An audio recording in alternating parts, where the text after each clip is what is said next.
The world came back in shades of gray. A heavy, uniform sky pressing down, spitting soft, silent snowflakes that caught in my beard. I stood still, my hands buried deep in the pockets of my torn jacket. A useless gesture against the cold that had already sunk into my bones. I turned my head, just slightly, my eyes scanning a horizon that was nothing but an endless expanse of white and the fuzzy, out-of-focus shapes of snow-covered mountains. Where was I? The question was a dull, thudding drumbeat in my head, lost in the whisper of the falling snow. Disoriented. That was the word. The shock was a physical thing, a thick blanket smothering my thoughts. But underneath it, a grim reality was beginning to dawn. I was alone. My eyes, red-rimmed and tired, moved slowly, trying to assess, to force my brain to work past the initial panic. Frost was starting to bloom on my eyebrows. A delicate, deadly filigree. I pulled one hand from my pocket, the glove feeling stiff and foreign. My fingers clenched, then unclenched. A small, futile movement against the vast, frozen emptiness. The snowfall thickened, and a faint breeze stirred, moaning like something in pain. It was getting colder. I had to move. I looked out, and there, in the middle distance, was a sparse line of pine trees. A destination. A dark, jagged line against the suffocating white. It wasn't much, but it was something. I took my first step, my boot sinking deep into the powder with a soft, muffled crunch. And then another. I was a tiny, dark figure in that vast, empty snowfield, the mountains looming at my back like silent, indifferent gods. The wind picked up, a low, mournful howl, blowing loose snow across the surface, and I walked on. After a while, I had to pause. I looked back at my own footprints, a single lonely track stretching back into the whiteness. Proof that I was alive, that I was moving forward. Then I turned my head, scanning the trees ahead. They seemed so far away. The snow was falling heavily now, a constant biting wind my only companion. I had to be smart, conserve energy. Every step was a calculation. Every calorie burned was one I couldn't get back. The snow got deeper, catching at my ankles. Drifts were starting to form, treacherous and soft. My boot pushed through the deep powder, each step a visible, draining effort. I stumbled, my knee dropping into the snow. For a second, just a second, the thought of staying there, of just letting the quiet and the cold take me, was a sweet, seductive song. But I pushed it away. I pushed myself back up with a gloved hand, not pausing, and kept going. Relentless forward momentum. That was the only thing that mattered. Finally, I reached the tree line. The wind was less intense here, but its roar was a constant presence in the canopy high above. I brushed the snow off a low-hanging pine branch with my gloved hand, feeling the texture of the needles, the sturdiness of the wood.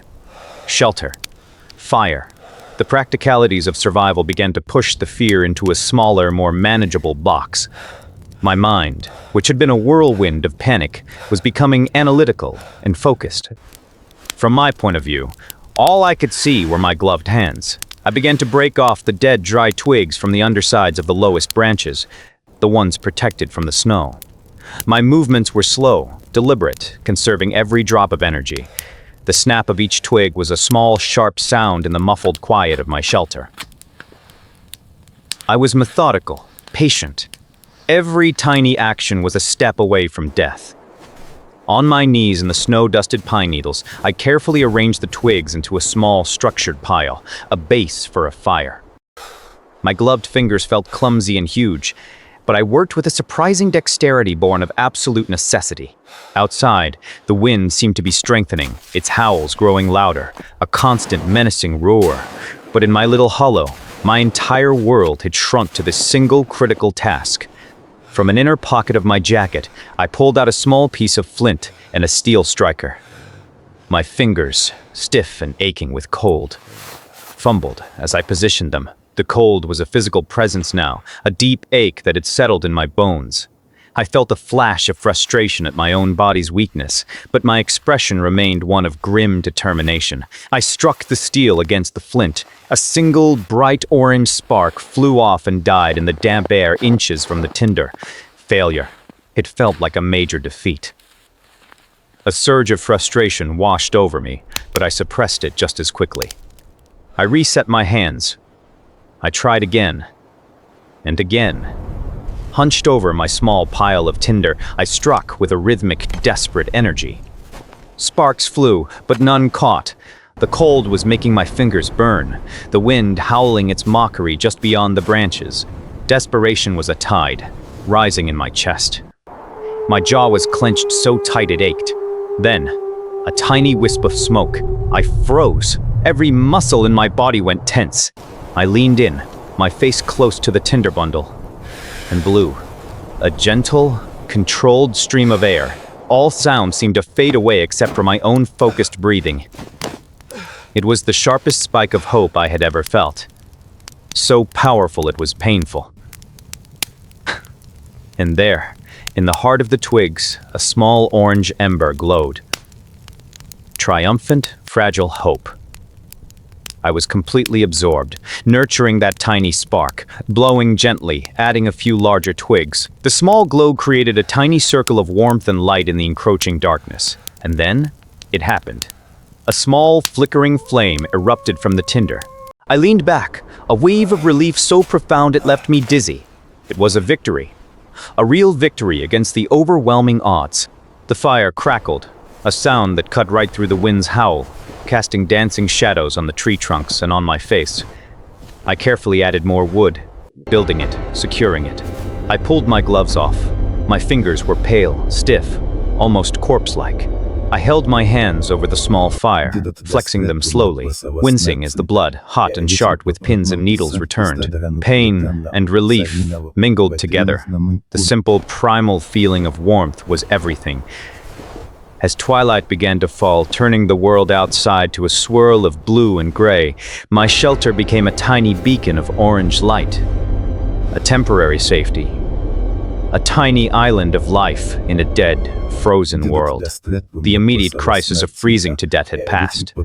Now, a new need asserted itself. Water. I took a handful of clean snow from just outside my little haven, packing it into a small metal cup I pulled from my jacket. I placed it near the fire, watching as the snow slowly, miraculously turned to water. A single droplet ran down the side of the cold cup, the fire reflecting on its curved surface. The patience it took to wait for that snow to melt was excruciating. Finally, it was ready. I closed my eyes, the lines of exhaustion on my face deep in the firelight, and took a sip. The water was warm, not hot, but the feeling of it spreading through my chest was a profound, primal satisfaction. It was the first thing I had had to drink in. I didn't know how long. That night, the blizzard reached its peak. The world outside my shelter was a maelstrom of white noise, but my fire was stable, and I was secure. I finally drifted into a fragile, fitful sleep. But the cold was relentless. The fire burned down to glowing embers, and the chill began to creep back into my shelter. I shivered violently in my sleep, curled as tightly as possible, my body fighting a battle my mind was oblivious to. My eyes snapped open. Alarm, cold and sharp, shot through me. The fire. It was almost out. I scrambled forward, my breath coming in desperate, ragged puffs, and frantically added more wood to the embers, blowing on them, coaxing them.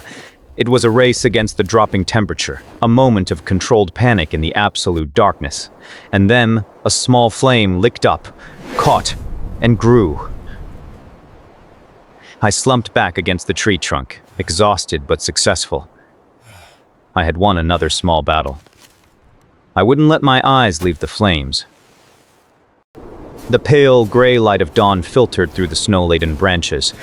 The wind had finally died down to a whisper. I was awake, sitting by the now steady blaze, using my small knife to carve a point onto a thick stick I had found. A new day brought new tasks. No time could be wasted. When I pushed my way out of the shelter, the transformation of the landscape was immense. Everything was buried under several new feet of snow, silent and white under a pale sun. The sheer power of the storm was awe-inspiring, but it was followed by the daunting realization that moving through this new world would be a monumental challenge. The bright, reflective snow was blinding. I licked my cracked lips, my gaze sweeping the horizon, trying to reorient myself, to formulate a plan. I started walking, using the sharpened stick to probe the snow in front of me before each step, testing the depth, wary of hidden crevasses or unstable drifts. Every step was a calculated risk, an exhausting, energy-intensive effort. I paused in an open area between two patches of forest, leaning heavily on my staff, my chest heaving, my breath coming in great white clouds. The sheer scale of the landscape dwarfed me, made me feel insignificant. Then I saw it. A small depression in the pristine snow. A rabbit track. I knelt, my gloved finger tracing its edge. Hope, and a flicker of a hunter's instinct. Food. The trail disappeared into a thicket. I pulled a thin, strong cord from the lining of my jacket, and with cold but practiced fingers, fashioned a simple snare loop. I set it carefully on the trail, camouflaging it with a light dusting of snow. I had done what I could. Now it was up to chance. I broke a small branch on a nearby tree, a subtle mark only I would recognize, and turned away. I needed a better vantage point. I climbed a small, snow-covered ridge, the effort immense, using my staff to pull myself upward. The sky was darkening again, heavy clouds rolling in. When I reached the top, the wind whipped at me, strong and bitterly cold. I shielded my eyes and looked out over the frozen landscape. Nothing. An endless vista of snow-covered mountains and forests. A deep, cold knot of fear tightened in my stomach. The true, terrifying scale of my isolation was laid bare. A single tear escaped my eye, freezing instantly on my cheek. I didn't wipe it away. In that moment, despair was a bottomless pit, but I couldn't afford to fall in. I crushed it, pushed it down, and let a harder, defiant resolve take its place. I would not give up. I turned my back to the wind and started down the ridge. The walk back to the shelter drained the last of my energy. I collapsed inside, huddling close to the fire, shivering with an exhaustion that was both physical and emotional. My stomach growled, a painful gramping knot. Hunger, a raw, gnawing pain that was now my primary reality. I stared into the flames, my eyes unfocused, my mind a whirl of cold, hunger, and the image of that empty, endless landscape. It was a dangerous state. A lethargy born of starvation, and my only hope was the snare I had set. I don't know how long I sat there. The firelight flickered, hours passed, and the gray afternoon faded into a deep, black night. I dozed, waking only to add wood to the fire. A dark shape huddled in a small pocket of warmth, fighting a long, slow battle against despair. Another pale gray dawn. My face felt gaunt, hollowed out. Every movement was an effort, but I forced myself to my feet. The snare. It was a fragile, desperate hope, but it was the only one I had. I retraced my steps from the day before, moving slowly, my energy dangerously low. The anxious anticipation was a tight knot in my chest. I reached the thicket and paused, taking a deep breath, steeling myself for either success or failure. I peered through the branches. The snare was there, and it was empty. The loop was undisturbed. The crushing silence of the forest pressed in on me. I fell to my knees in the snow, staring. All the hope drained away, leaving a cold, empty void. Utter defeat. A profound, soul-crushing disappointment. My shoulders slumped. I just knelt there, numb. The despair was so great it became a hollow ache. After a long moment, I slowly reached out and retrieved the cord, coiling it with numb fingers. Even in defeat, the instinct to recover my tools, that tiny spark of the fighter, remained. I stood up slowly, painfully, and instead of turning back to my shelter, I looked deeper into the forest, in a new direction. A reckless determination took root.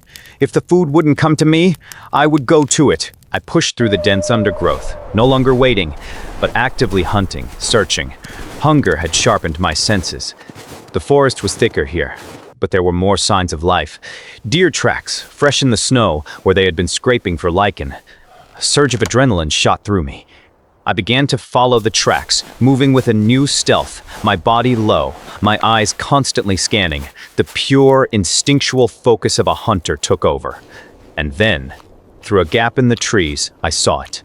A doe, her head down, scraping at the snow. I froze instantly, dropping behind a snow-covered log, my heart pounding against my ribs.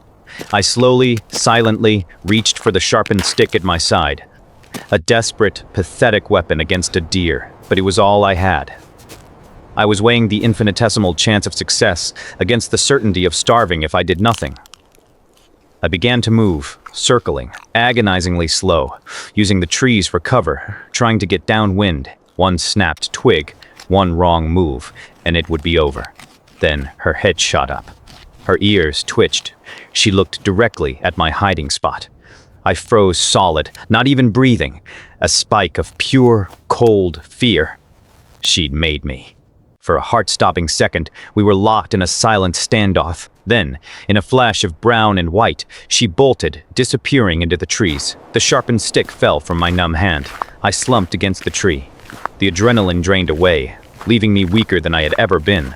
I pushed myself upright and began the long, slow shamble back toward my shelter, not even bothering to retrieve the stick. I was running on fumes. The last embers of hope were gone. Back in the shelter, the fire was nearly out. I stumbled inside and sat heavily, staring at the dying coals without the energy to revive them. The cold and the dark were winning. A single dry sob, a sound of pure misery, escaped my cracked lips. This was it. Rock bottom. But then, something shifted. My head snapped up. My eyes, which had been empty, now held a strange, fierce light. A last frantic surge of energy. I scrambled forward and began digging in the snow at the edge of my shelter with my bare, raw hands. I clawed away snow and pine needles until I revealed a patch of pale, stringy roots from the pine tree. Not real food, but something. I used my knife to saw at a thick root, the work clumsy and hard, and finally broke a piece off. Without hesitation, I put the fibrous, pale root in my mouth and began to chew. The taste was awful, like dirt and turpentine.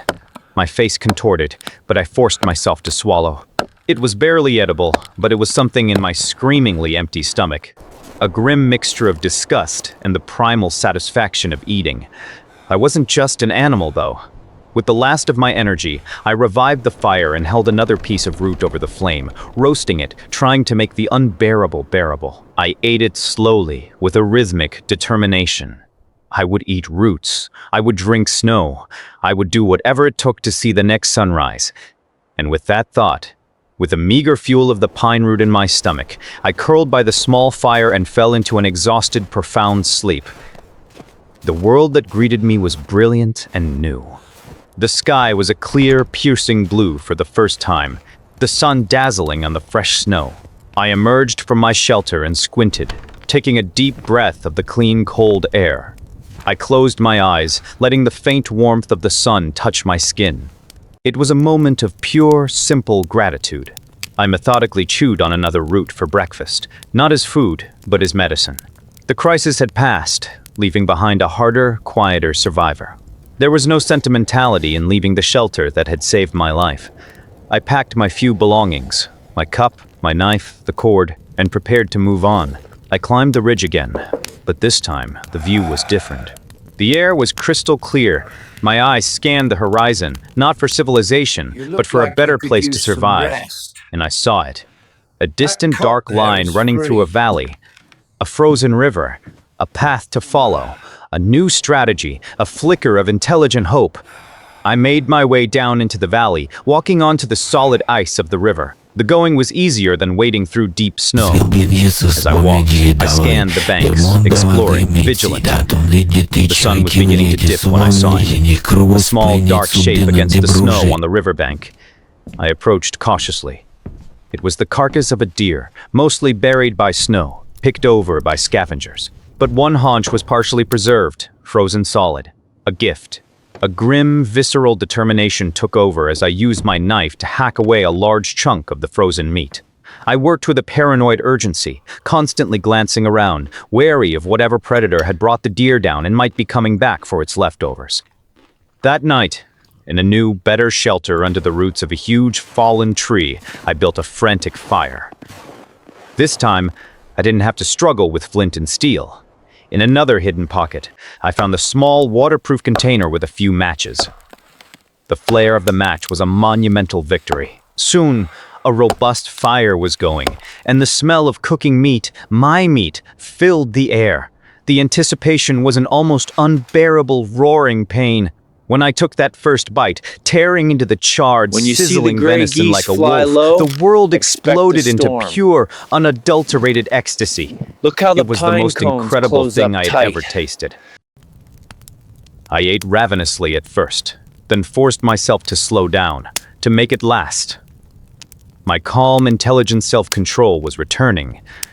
I was no longer just satisfying a crisis, I was planning. I cut the remaining meat into strips and laid them on a flat rock near the fire to dry into jerky. With a full stomach, warm and safe, I leaned back against the wall of my shelter. The wind howled outside, but it was a distant, powerless sound. For the first time, I felt like I might actually survive this. The thought was so profound, so bone-deeply satisfying, that sleep overtook me even as I began the laborious process of scraping the deerskin I'd salvaged. I had food, a secure shelter, and the raw materials to improve my gear. I was no longer just surviving day to day. I was living. In the days that followed, a silent partnership formed. The wilderness was my teacher. I learned to set better snares, to identify edible plants, to track more effectively. I patched the rips in my jacket with pieces of deerskin, using dried sinew for thread. I was transforming from a desperate victim into a capable woodsman. I was no longer a prisoner of the environment. I was becoming part of it. My quiet confidence grew. I had food, a secure shelter, and improved gear. I explored further down the river valley, finding a place where the ice was broken and I could drink fresh running water. An unimaginable luxury. I was no longer just reacting. I was planning, living, thriving. It was as I sat by that running water, a moment of peace and contemplation, that I saw it on the far bank. A wisp of smoke. My eyes fixed on it. It was thin, almost invisible, but it was unmistakably smoke, not a forest fire. It was a sudden, shocking, explosive jolt of adrenaline and disbelief. It was the first sign of another person. I blinked twice, sure I was hallucinating, but it was still there. A tidal wave of hope so powerful it was terrifying. Who was it? The urge to run towards it screaming was almost overwhelming. But the caution of a survivor, the hunter's instincts that had kept me alive, took over. I took cover, my heart pounding, and began to move stealthily through the trees, parallel to the river, approaching with a tense, focused caution. The smoke was coming from a small, crude cabin built against the rock face. I dropped to my stomach in the snow, watching. The door opened. An old man stepped out. He was gaunt, with a long gray beard, dressed in furs and hides. He looked like a part of the mountain itself. My fear subsided, replaced by a deep, powerful curiosity. This wasn't a rescue party. This was a hermit. Another survivor. He began to methodically split firewood, his movements practiced and rhythmic. I made a decision. I stood up and stepped up from the trees, my hands raised, open to show I was not a threat. The thud of the axe stopped. The valley was suddenly intensely silent. He turned, slowly. There was no surprise in his pale, knowing eyes. We stood there, 50 yards apart, just looking at each other. An understanding passed between us. A silent communication between two men who had survived the same ordeal. He gave a slight, almost imperceptible nod. An invitation. I slowly lowered my hands and walked toward him. He turned without a word and went back inside the cabin, leaving the door open. The relief was so profound, it almost brought me to my knees. I was not alone anymore. I stepped across the threshold. The cabin was a single room, smoky, cluttered, but blessedly warm. He was at the hearth, ladling steaming broth from an iron pot into a wooden bowl. He didn't look at me. He just held out the bowl. My hands trembled as I took it. The warmth seeped into my fingers, and the hot, salty liquid spread through my body like a miracle. I drank it all, then opened my mouth to say, "Thank you." But my voice was just a dry, unused croak. He simply nodded, took the empty bowl, and gestured to a pile of furs on a cot. Rest. The full weight of my exhaustion hit me then, and I collapsed onto the furs, falling instantly into a deep, dreamless, healing sleep. I slept for a day and a night. When I awoke, he was gone, but a bowl of broth and a piece of dried meat had been left for me. I ate, looking around the cabin, at the simple, handmade tools, the orderliness. This was not just a survivor. This was a master. I went outside and found him working on a pair of snowshoes. Without a word, I picked up the axe and began to split firewood, taking over his chore. It was my way of saying thank you. He watched me for a moment, then gave a single approving nod. I had been accepted. In the days that followed, he became my teacher. We never spoke a word. I learned through watching, through imitation. I learned to read the weather in the clouds, to find my way by the sun. I grew stronger, more capable. He showed me how to set snares more efficiently, how to identify edible roots and plants, how to make simple but effective shelters. Every day, my skill and confidence grew. I was no longer a desperate survivor. I was becoming a competent woodsman. One night, he showed me a map he had scratched into a piece of hide. He pointed to a location, then down the valley. A ranger station, many days' walk away. He was showing me the way out. I looked at him, a question in my eyes. "Aren't you coming?" He shook his head slowly. This was his home. He belonged here. I nodded. A sadness for the parting to come mixing with an overwhelming gratitude for the life he had given me back. The next morning, I was ready. I had the new snowshoes, my patch jacket, a pack with jerky. He came to the door and placed a hand on my shoulder. He looked me in the eye and spoke the first and only word I ever heard him say. "Go." It was a command, a blessing. I nodded, my eyes full of emotion, and turned and walked away without looking back. The journey was long, but I was no longer a victim. I built my own shelters, made my own fires, hunted for my own food. I was part of the wilderness, not just a trespasser. When a sudden, violent blizzard hit, I didn't panic. I dug a snow cave with focused, urgent energy and waited out the storm in the cramped, muffled darkness, emerging into a world sculpted into new, beautiful shapes. I was a survivor in my own right. I was walking along a ridge when I saw the first true sign. Not smoke from a lonely cabin, but a perfectly straight line cut through the forest. A power line cut. It was an unnatural shape in a natural world, a shock that eclipsed everything before it. This was the way out. Tears of joy and relief streamed down my face, and a wide, disbelieving smile spread across my lips. I ran, half falling, half sliding down the mountainside, all caution thrown to the wind. Standing under the towering steel pylon, the low hum of electricity in the heavy cables was the most alien sound I had ever heard. I followed the service road, a clear, straight path. Then I saw them. Tire tracks. Fresh, concrete proof. I started to run.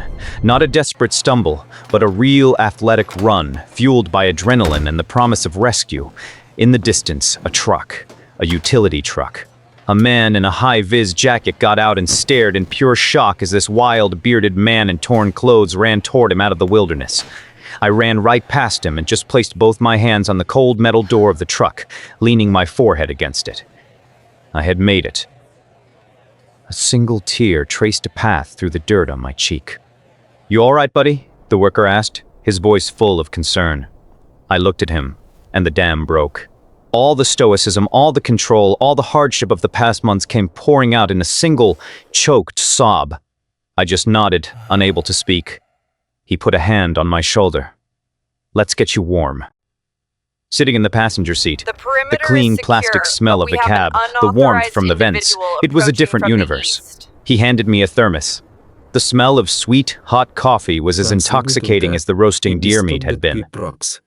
As the truck started driving, I watched the wilderness I had just conquered pass by in a blur. I saw my reflection in the window, a gaunt, wild man with old eyes, and I knew I would never be the same. We pulled into a diner in a small town. The neon open sign glowed.